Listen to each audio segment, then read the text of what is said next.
Hey guys, what is going on? Welcome back to the channel. So today we actually have some parts from Maxpeedingrods. They hooked us up with some parts for Chris's Jeep, which is right here. So after lifting the Jeep, we do have a clunk in the rear from the A-arm. We checked it out. The bushings are shot.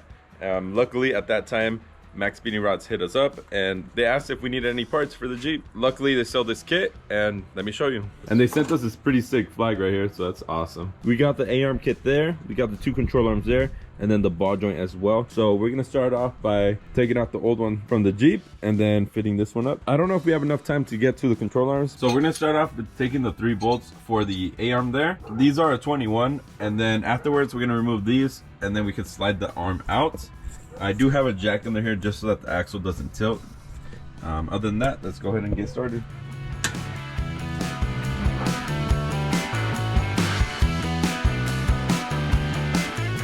All right, so Chris almost has everything off. You also have to take off the bolts right here that hold the lines. These are 10s, and I believe those are half. So after Chris gets done taking those off, we do have to remove the bolts under here. That side has the heat shield, so you have to remove that or just move it out of the way. And that's pretty much it. It's not too hard, it's just time consuming because of those bolts right there. Nice, so that's off all the way. Is there? All right, now take off the bolts for here, and that's it. Damn, these bushings are fucked.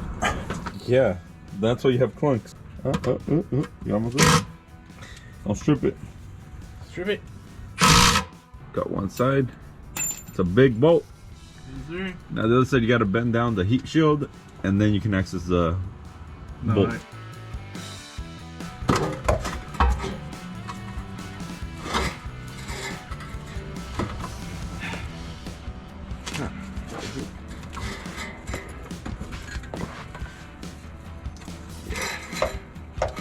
That thing's a breather hose, so it's not important. Damn.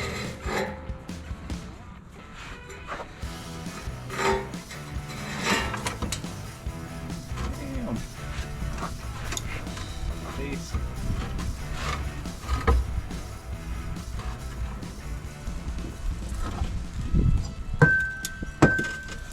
All right, so there is the A-arm. I mean, look at this thing. That is shot. This should not be able to slide back and forth, so that's why we are changing it out. No bueno. So we're gonna put that one in now. And this is the ball joint. Johnny took a little break, but let's put this bad boy on. Okay, so the next step is to put the new ball joint in. So we're gonna go ahead and line it up to the holes up here. Next, we're gonna take the bolts that we took out and we're gonna add some thread locker on there. That way they stay on there, they're not gonna loosen up. And then afterwards, we're gonna tie everything to spec. And for some reason, the exhaust is gone. Kind of weird, but it gives us more space now. And we're gonna do the ball joint first and then the A-arm after, and then connect the A-arm to the ball joint, and that should be done. And this is the fun part. Putting in the A-arm is always very fun. Very, very fun.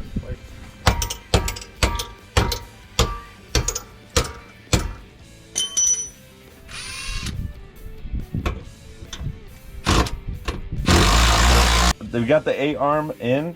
It's not the easiest thing to do because these are kind of like offset. You have to kind of like wiggle it and screw it in at the same time after you have one in place already. So now we got that in place. Next step is to put the ball joint through that hole and then screw it up from the top, and we should be good to go. Almost there, baby. All right, so the A-arm is in. The holes, everything lined up, everything worked. The ball joint went on easy. We went with an impact from the top. It's a 22 mil, and everything is tight now.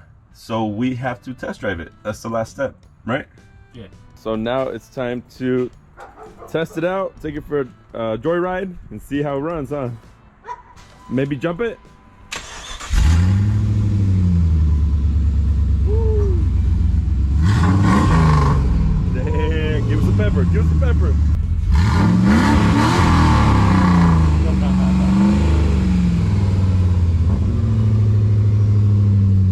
That's not bad. All right, so we're driving it. We haven't heard any major like noises how we would before in the rear end, and it's sounding pretty good too. I'm gonna need you to give us some pepper. I'll give it some pepper. All right, let's go.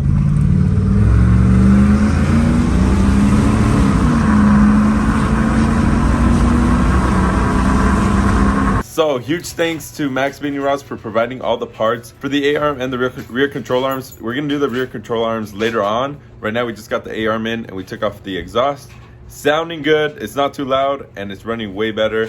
It has more stability. So if your Jeep is swaying like on the freeway or whenever you're driving it, yeah, from the rear, it's more than likely it's your A-arm. The bushings are probably worn. It's probably never been changed out, so check it out. I'll have the Maxpeedingrods link down below so you can pick up the A-arm, and I'll see you guys on the next video. Peace.